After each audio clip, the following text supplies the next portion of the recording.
အားလုံးပဲမင်္ဂလာပါဟော်ရဘိုင်ကေ channel ကနေကြိုဆိုလိုက်ပါတယ်ရှင်တရေတစီစောကဝေနဲ့ဂမ်မီရဝတ္ထုတွေကိုကြိုက်နေတတ်တယ်ဆိုရင် Carrie ရဲ့ channel ကို subscribe လုပ်ခဲ့ပေးဖို့တောင်းဆိုပါရစေရှင်ဒီနေ့တင်ဆက်ပေးမယ့်အကြောင်းအရာကတော့ဆရာအကစောရေးသားထားတဲ့စောင်းတီးကြီးဥပဒါနဲ့လူမိုက်ကြီးတက်တို့အတွက်တည်းစာစဉ်6ဖြစ်ပါတယ်ဥပဒါကြောင့်ပြောလာတာတော်တော်ရောက်လာပြီဗျအခုဆိုရင်ဥပဒါကြီးနဲ့တိတ်ပြီးမိတ်ဆက်ပေးစရာမလိုတော့ဘူးထင်တယ်ဗျနော်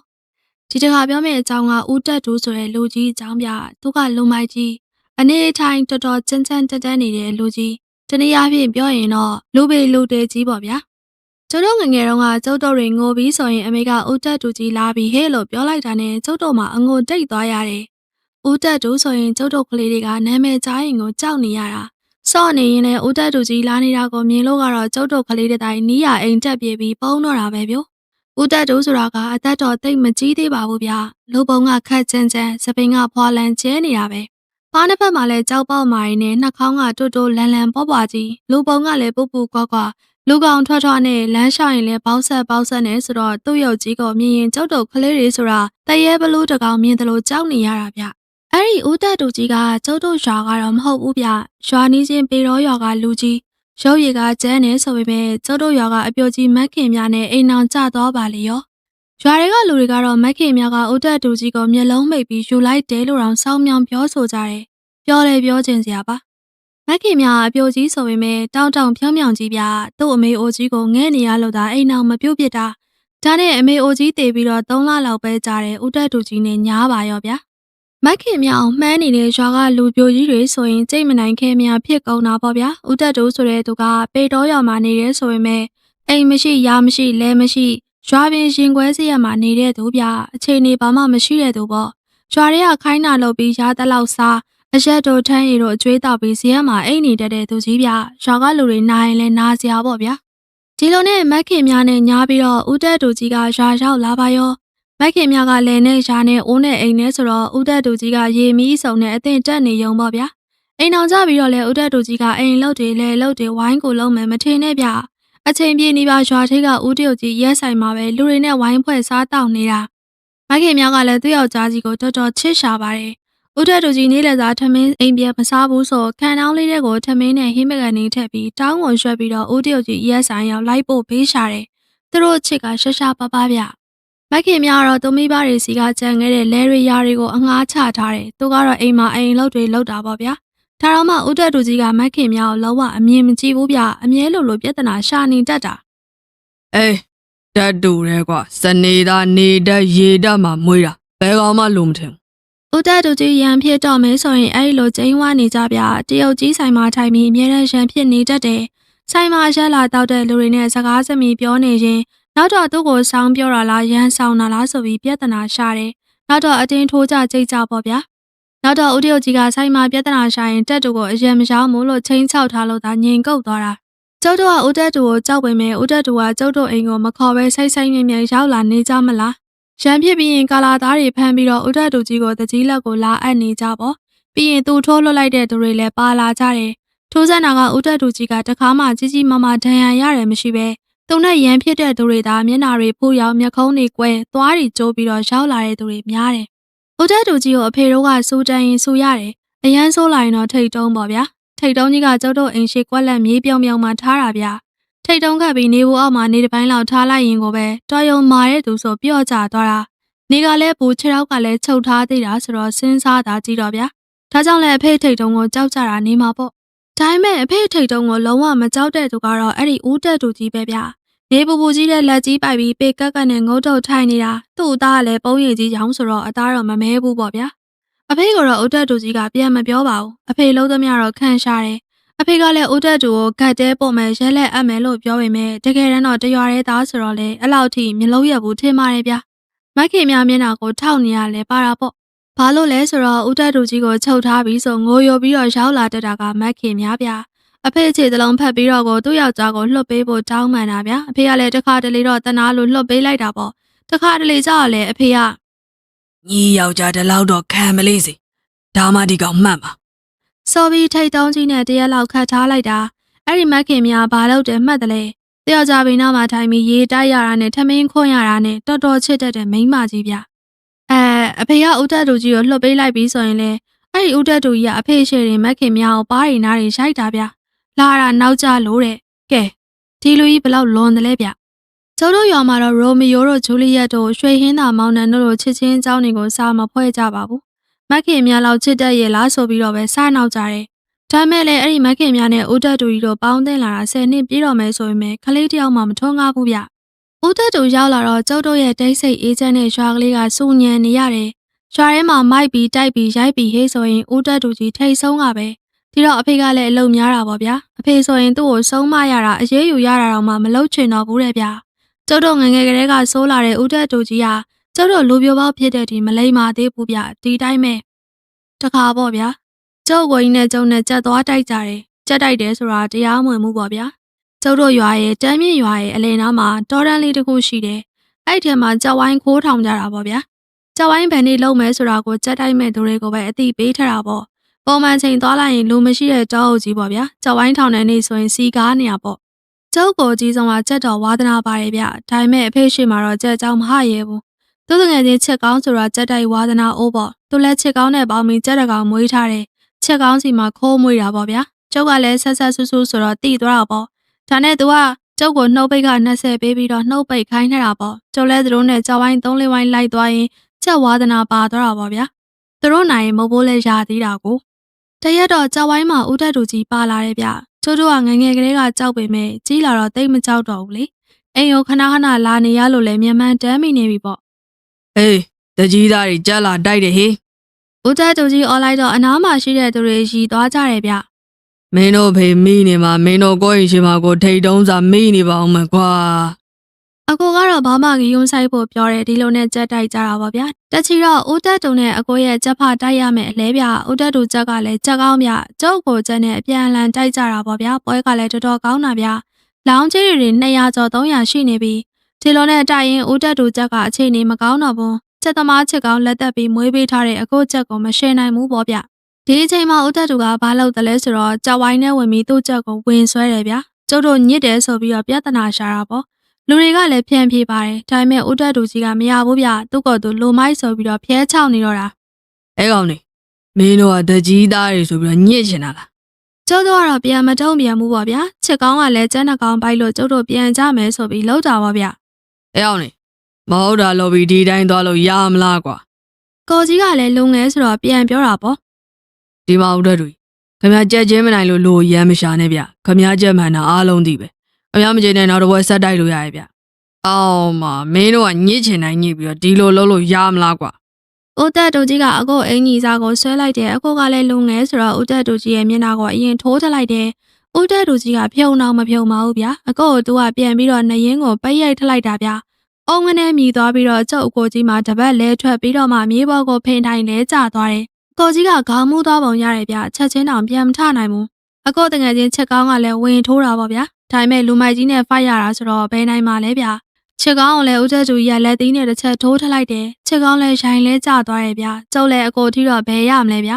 ဒါပေမဲ့ကျုပ်လိုငချွတ်လေးတယောက်ကဦးတက်တူကြီးကိုမနိုင်ဘူးဆိုတာသိတယ်ဒါနဲ့အနားကိုရှာကြည့်တော့တက်ကိုင်းတစ်ခုတွေ့ရဗျာတက်ကိုင်းကတလန်လောက်ရှည်ပြီးလုံးဘက်ကလည်းလက်ကောက်ဝက်လောက်ရှည်မယ်ဗျကျုပ်လည်းကောက်ကင်လိုက်တော့တက်ကိုင်းကတော်တော်မမာပဲဗျအဲ့ဒါနဲ့ဦးတက်တူကြီးစီကိုပြေးပြီးခေါင်းကိုတအားလွှဲရိုက်ချလိုက်တာပေါ့ဗျာဦးတက်တူကြီးကကျုပ်ကိုကြောပေးထားတာဆိုတော့သူပဲသိမှာလဲတစ်ကိုင်းကဦးတက်တူရဲ့နောက်စီတက်တဲ့ကိုရိုက်မိသွားတယ်ပြီးတော့အဲ့ဒီတစ်ကိုင်းကဖျောင်းဝန်းနဲ့ကျိုးကျသွားတယ်ကျုပ်ရိုက်တဲ့အောက်ကျုပ်သိရဲ့ဗျဦးတက်တူကြီးတဲရင်သေးမသေးရင်တော့ယူမှာပဲလို့တော့မှစိတ်ထဲတွေးလိုက်မိတယ်ဒါပေမဲ့ဗျ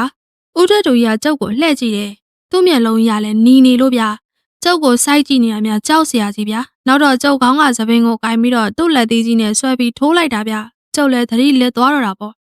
သတိပြန်ရလာတော့အိမ်ပြန်ရောက်နေပြီဗျနေလဲတော့စောင်းနေပြီအဖေကအိုးတက်တူကြီးတို့ကိုထိတ်တုံးခတ်ထားတယ်ဒီကောင်တွေကိုဒီညတော့ချင်းစာကျွေးပြရမယ်တဲ့အကိုကြီးကလည်းအဖေနားမှာရက်နေတယ်ဒါနဲ့အဖေကအကိုကြီးမျက်နှာကိုလက်သီးနဲ့ထိုးထလိုက်တယ်ဗျအကိုကြီးနှာခေါင်းသွေးတွေပါရှန်ထွက်သွားတယ်အဲဒီနောက်ပိုင်းကစပြီးအကိုကြီးကြက်ဆိုတဲ့ဝါသနာပျောက်သွားတာတေသွားတဲ့အထိပဲဗျအဲဒီတုန်းကကျုပ်မျက်လုံးကြီးကွင်းနေပြီးတော့ဖူးရောင်ပြီးညိုမဲနေတာဗျမသိရင်မျက်လုံးကြီးကပေါက်ထွက်တော့မယ်အတိုင်းပဲဗျအဖေကကိုသားပင်မဲ့လေအကိုကြီးကိုထိတ်တုံးခတ်လိုက်တယ်ကျုပ်ကိုပါကြံရပါဆိုပြီးထိတ်တုံးခတ်တယ်ကျုပ်ဘေးမှာကချစ်ကောင်းကိုခတ်ထားတယ် ထိတ်တုံးက၄ယောက်လောက်တော့အေးအေးဆေးဆေးခတ်လို့ရတဲ့ထိတ်တုံးဗျကျုပ်ဘိုးတို့အင်္ဂလိပ်လက်ထက်ကလေးကတုံးလာတဲ့ဟာကြီးပေါ့တညာလုံးချင်းတွေကတဝီဝီကြိုက်နေရဲ့ကျုပ်တို့လည်းငုတ်တုတ်ဆိုတော့အဲ့လိုဘယ်ရမလဲဗျာဒါအပြင်ကျုပ်တို့တရားတွေကရှောင်ကိုင်းပြီးတော့နာကျင်လိုက်တာမပြောပါနဲ့အကိုကြီးကတော့ဦးတက်တူကြီးကိုမကျင်နဲ့လို့ပေးဆောင်ဆောင်နဲ့ကြည့်တယ်ဦးတက်တူကြီးကတော့ကျုပ်တို့ကိုကြည့်ပြီးတော့မချိုမချင်မြင်နေပေးနေဗျာအဖေကိုကြောက်ရလို့တာပေါ့မဟုတ်ရင်တော့အိမ်မှာတပွဲလောက်ထပ်ဖြစ်ကြအောင်ပါထုံးစံတိုင်းပါပဲမက်ခင်များမိကွက်တစ်ခုနဲ့ရောက်လာတယ်သူ့ယောက်ျားကိုထမင်းခွန်းနဲ့ကြက်ကြော်တွေပါကျွေးတယ်ရှင်ကိုက်မှာဆိုလို့ပတ်စိုးတစ်ပိုင်းနဲ့လည်းရက်ခတ်ပေးနေရဗျကျုပ်တို့ကတော့သူတို့ကိုကြည့်ပြီးတရေကြနေရပေါ့ဘိုက်ကလည်းစားနေတာကိုအမေကတော့မနေတတ်ပါဘူးထမင်းစင်းကျွေးခြင်းနဲ့ဆေးထက်ပေးခြင်းနဲ့ဒါပေမဲ့အဖေကိုကြောက်ရတယ်မလားအဖေက ဒီကောင်นี่မှတ်လောင်လွတ်ထားကွာဓမင်းတနက်ငတ်လို့မသေးပါဘူး ကျုပ်တို့ကတော့ခံပြေးတာပေါ့ဗျာထမင်းကတနက်မှမဟုတ်တာနေ့လယ်စာလည်းမစားရသေးဘူးမလားနောက်တော့အဖေကအောက်ဆင်းလာတယ်မက်ခင်မြအနားကိုလာပြီး မက်ခင်မြညီဒီလိုလုံးနေတော့နစ်လင်ရထိတ်တုံးခတ်ခံရတော့ဟိုတယ်ရောက်နေလို့ထင်နေမှာပေါ့ဟာညီပြန်တော့ မပြန်နိုင်ဘူးတကြီးမကြင်နိုင်ကျုပ်ကိုပါထိတ်တုံးခတ်လိုက်အဲ့ဒါသာကြည့်တော့ဗျာဘလောက်လင်းချစ်တယ်လဲဆိုတာအဖေကလည်းစိတ်ပေါက်ပေါက်နဲ့မက်ခင်မြကိုပါထိတ်တုံးခတ်လိုက်တယ်ဗျာဒါပေမဲ့မက်ခင်မြတော့အပြုံးမပြတ်ပါဘူးအေးဆေးဆေးပဲသူ့ယောက်ျားဘေးနားမှာအတူတူထိတ်တုံးခတ်ခံရတာတောင်မှပျော်နေသလားမသိပါဘူးဗျာနောက်ဆုံးမနက်မိုးလင်းတော့မှထိတ်တုံးကိုဖွင့်လိုက်တယ်ကျုပ်တို့အားလုံးလည်းညောင်းနေတာကိုတစ်ပိုင်းသေးတော့မယ်မက်ခင်မြတော့ဦးတက်တူကြီးကိုဖတ်ပြီးလင်မယားနဲ့ပြန်သွားတာများဗျာမပြောချင်တော့ပါဘူးကျွန်တော်လူပြိုပေါင်းဆိုတော့ဥပဒါကြီးနဲ့ကျွန်တော်နဲ့အတော်လေးခင်မင်နေကြပြီဗျဥပဒါလေးကကျွန်တော်တို့လည်းရဲ့အနောက်ဘက်ကရက်ဆိုတော့လဲတဲ့စင်းရင်ဥပဒါရဲ့လဲဆောင်တဲကလေးစီသွားနေကြပေါ့ဥပဒါနေလေနေကင်းဆိုအဲ့ဒီလဲဆောင်တဲကလေးထဲမှာအနေများတယ်တဲဆိုပေမဲ့ဗျာအမိုးကလည်းမလုံးတလုံးပါအကားလေးတစ်ဖက်ပဲရှိတယ်ကျန်တာဟာလာဟင်းလင်းကြီးအထဲမှာတော့ဝါကွက်ပစ်ကလေးတစ်လုံးရှိတယ်ကျုပ်လည်းမခံကျင်တာနဲ့ဥပဒါကြီးစီကိုလာခဲ့တာပေါ့ဗျာ မင်းတို့မနေ့ကတက်တုံနဲ့ရန်ဖြစ်ကြတယ်ဆိုကွာ ဥပဒါကရီကျဲစဲနဲ့ကျုပ်ကိုလှမ်းမိလိုက်တော့ကျုပ်လည်းစိတ်ထဲမခံကျင်ဖြစ်သွားတယ် ဟုတ်တာပါဗျာဒီလူကြီးကလုံးကြီးဗျညင်ယုံနဲ့ဘယ်ကမလဲကွာတကယ်တော့ဒီကောင်တော်တော်ယုံပါတယ်ကောင် ဥပဒါကြီးကတောင်ရောင်လူကိုမကောင်းမပြောတတ်ပေမဲ့ဦးတက်တူကိုအဲ့လိုပြောလိုက်တော့ကျုပ်လည်းထူးဆန်းတော့တာပေါ့ဒါနဲ့ဘာလို့လဲဆိုပြီးမေးကြည့်ရတာပေါ့ သူကစေးဆောင်ကောင်းကောင်းရထားတာကွာဈေးဆိုပေမဲ့လည်းကောင်းတဲ့ဈေးမဟုတ်ပါဘူးကွာသူကြောကမှဘလူးကြီးတစ်ခုသူရင်ဘတ်မှာဘဲညာဘလူးကောင်းသေးလေးနဲ့ကိုထိုးထားတယ်မလား ကျုပ်လည်းခေါင်းငိတ်လိုက်တယ်ဦးတက်တူကအင်ကြီးကျွန်းနဲ့နေတာများသူမို့ဘလူးကောင်းကိုလူတိုင်းမြင်ဘူးတယ် အဲ့ဒါဘလူးသားပိုင်လို့ခေါ်တယ်ကွာကြောမှာဘလူးမေရင်ဘတ်မှာဘလူးကလေးတွေပေါ့မကောင်းတဲ့ဈေးတစ်ခုပဲကွာလူမိုက်တွေလူစိုးတွေထိုးကြတယ်ဈေးပေါ့ကွာအဲ့ဒါထိုးတိုင်းဒုတ်ပြီးဓာပြီးရလို့ပြောကြတယ်ကွာ ကျုပ်လည်းဒီတော့မှသဘောပေါက်သွားတယ် ဘလို့စိတ်ထိုးတာတော့လူကလည်းကျန်းကျန်းတန်းတန်းနဲ့စိတ်ကလည်းကျန်းနေရပါကွာနောက်ပြီးတော့ကိုဆိုရန်ထောင်လာဘလို့ရဲ့တဘာဝကွာမင်းမတာနောက်သုံးနဲ့သွားပြီးမဖြစ်နဲ့ ကျုပ်တောက်တစ်ချက်ခောက်လိုက်မိတယ် တော်တော်ရုံမာတယ်လူဗျာဒါရင်မကသေးဘူးကွာသူမက်ခင်များနဲ့ညာတာဘာအကြောင်းလို့မင်းထင်လဲမက်ခင်များသူ့ကိုတိတ်ချစ်တာဟုတ်ဗျာ ဥပဒါကြီးကရီမောလိုက်တယ်ဗျ မှတ်ထားကွာအဲ့ဒါအိမ်မြောင်ပီယာဈေးလို့ခေါ်တယ်အိမ်မြောင်နဲ့ပီယာမော်တွင်းထားတာကွာဒါကြောင့်မို့မက်ခင်များသူ့ကိုမောက်ခွဲနိုင်ဖြစ်နေတာကွာ အိမ်မြောင်ပြရဈေးဆိုတော့ကျုပ်လည်းသိကျင်သွားတာပေါ့ဗျာဒါနဲ့ဥပဒါကြီးကိုမေးကြည့်ရတယ် အိမ်မြောင်တကောင်ဖမ်းပြီးတော့ကိုလိုချင်တဲ့သူရဲ့နာမည်ကိုမှိုင်းကင်ဇက်ကူမှာရေးရတယ်ကွာပြီးရင်အိမ်မြောင်ရဲ့ဝမ်းပိုက်တွေကကလီစာတွေအကုန်ထုတ်ပြီးခုနရေးထားတဲ့စာရွက်ကိုထည့်ရတယ်ပြီးတော့အုံအိုဘဒူတော်ဟဆိုတဲ့မန်နောင်38ခေါက်ရွတ်ထားရတယ်ပြီးရင်နေမပြပဲ6ခံထားရတယ်ကွာလိုအပ်လာရင်တော့ကိုယ့်ရဲ့လက်ဝဲဘက်ရင်ဝသွေးကိုဖောက်ထုတ်ပြီးအဲ့ဒီသွေးနဲ့အိမ်မြောင်ကောင်သွေးရတယ်သွေးပြီးသားရေကိုကိုလိုတဲ့သူကိုတိုက်ကွာတစ်သက်လုံးချစ်တယ်မျက်နှာမမြင်ရရင်မနေနိုင်ဘူးကွာ ကျုပ်လည်းဥပဒါကြီးပြောတဲ့အစီအရင်တွေကိုခေါင်းထဲရိုက်သွင်းထည့်နေတယ် ဒါပေမဲ့တခုတော့ရှိရကွာအိမ်မြောင်ပြရစည်းတော့ရင်တစ္ဆာရှိရတယ်တယောက်ဆိုတယောက်ပဲသုံးလို့ရတယ်ကွာတစ္ဆာဖောင်းရင်စီးပေါက်တဲ့ကွာ ကျုပ်လည်းနောက်တော့လေတွေကပြန်လာခဲ့တယ်အပြေးတစ်ပိုင်းနဲ့ကိုပြန်လာခဲ့တာဗျအိမ်ရောက်တော့ခေါင်းထဲမမိတာတွေကိုဗလာစာအုပ်ထိတ်ခဲတဲ့တစ်ချောင်းနဲ့ရေးမှတ်ထားလိုက်တယ်လေဗျနောက်လိုရင်သုံးဖို့ဆိုပြီးတော့ပေါ့ဗျာဟီဟီဒါပေမဲ့ဥပဒါကြီးကတော့ဦးတက်တူကြီးကိုဆုံးမပေးဖို့ပြောတော့သူမလုပ်ချင်ဘူးတဲ့ဗျသူနဲ့ထိတ်တိုက်မတွေ့သေးတော့သူရံမလုပ်ချင်ဘူးလို့ပြောတယ်ဦးတက်တူကြီးကလည်းလူလေဗျဥပဒါကတော့သူကရှောင်းနေလေဒါပေမဲ့တနေ့တော့သူတို့ထိတ်တိုက်တွေ့ဖို့ဖြစ်လာပါရောဗျအဲ့ဒီနေရာမိုးရင်ကြီးဗျမိုးကတဖွဲဖွဲရွာနေတာဦးတက်တူကြီးကနွားကြီးဆွဲသွားတယ်ကျုပ်ထင်တော့တက်စားဖို့လားဘာလားပဲပေါ့ရွာပင်ရောက်တော့နွားကြီးကိုလှုပ်လိုက်ရောဗျ နွားကြီးကပြေးပြီးစိမ့်စိမ့်ဆူဆူနဲ့ပြိုးကျဲထားတဲ့ဥပဒါလဲတွေကစပားတွေကိုဝင်ပြီးစားနေတာပေါ့။ဦးတက်တူကြီးကလည်းနွားကြီးစားနေတာကိုမဟန့်ပဲတစ်ပင်အောင်မှာရက်ထိုင်တောက်နေတဲ့ဗျ။ဥပဒါကြီးကနွားကိုမြင်တော့လဲဆောင်တဲကနေပြေးလာတာပေါ့။သူလည်းအလုံများနေတော့နွားကိုမမြင်လိုက်ဘူးတဲ့ဗျ။နွားကြီးကစပားပင်တွေအတော်စားထတာပေါ့။ဥပဒါကြီးကလုံးဝမကျေနပ်ပဲဦးတက်တူကြီးကိုစပားခင်းကိစ္စပြောတော့တာပေါ့။အဲဒီနေ့ကကျုပ်လဲလဲထဲရောက်နေတဲ့ချိန်ပြ။လဲထဲမှာကျုပ်ရဲ့ကျုပ်ကိုကြီးရဲ့ကျုပ်ညီတယောက်ရဲ့ရှိနေတဲ့အချိန်ပေါ့။ဥပဒါတို့စကားများနေတာတွေ့တော့ကျုပ်တို့လည်းသွားဆက်ဆူတာပေါ့ဗျာ ဘယ်အောင်တက်တူမင်းနဲ့ကရံမဖြစ်ချင်ဘူးမင်းတို့ပြန်ခေါ်သွားငါစပားတွေကိုမင်းယော်ပေးရမယ် ။ဦးသက်တူကလက်ထက်အရပလင်းကြီးကင်ထားသေးတယ် ဘာဖြစ်လဲဗျာနွားပဲလဲတွေကမျက်စာစမ်းသလားဗျဘယ်အောင်တက်တူလဲထဲမှာပေါက်နေမြက်မဟုတ်ဘူးကွာငါစပားပင်နေကွာစပားဆိုတာလည်းမြက်ပါပဲဗျာ ။ဥပဒါကြီးတော်တော်တော်သားထွက်နေရဲ့ဗျ။ဦးသက်တူကတော့အကြီးမပြတ်ဘူးဗျ ဘယ်အောင်တက်တူမင်းလိုပါမောနေနော်ဘာလဲခမကြီးကမကြေးနေဘူးလားရင်းနဲ့ကျုံနဲ့ထိုးမလား ။ဦးသက်တူကလက်ထက်ကအရပလင်းကိုပြေးချလိုက်ပြီးတော့ဥပဒါရှိမှလက်သေးတပင်မြင်နဲ့ဟန်ရေးပြနေတာပေါ့ဗျာ။ဥပဒါတော့ခါထောက်ပြီးကြည့်နေရဲ့ ဘယ်အောင်တက်တူမင်းငါကိုယ်တိုင်မထိုးဘူးဟိမင်းကိုဘာသာကိုပြန်ထိုးစမ်းကွာ ။အဲဒီလိုပြောပြီးတော့ဦးသက်တူရဲ့ရှင်ဘက်ကိုလက်ညှိုးထိုးလိုက်တာဦးသက်တူကသူ့မျက်နှာကိုသူဘဲဘက်လက်သီးနဲ့ထိုးလိုက်ညာဘက်လက်သီးနဲ့ထိုးလိုက်နဲ့ထိုးတော့တာပဲဗျ။တက်ခွက်ခွက်နဲ့ခက်လန်းလန်းကကျုပ်တို့တော့အတန်အကျဲကြီးကြားနေရတယ်ဗျ။သူ့မျက်နှာကြီးလည်းရှောင်ရှမ်းလာပြီးတော့မျက်ခုံးတွေလည်းကွဲပြီးသွေးတွေထွက်ကုန်ပါရော။ဒီတော့မှဥပဒါကလက်ကိုပြန်ချလိုက်တယ်။ဒီတော့မှဦးသက်တူလည်းရှက်သွားတယ်ဗျ ဘယ်အောင်တက်တ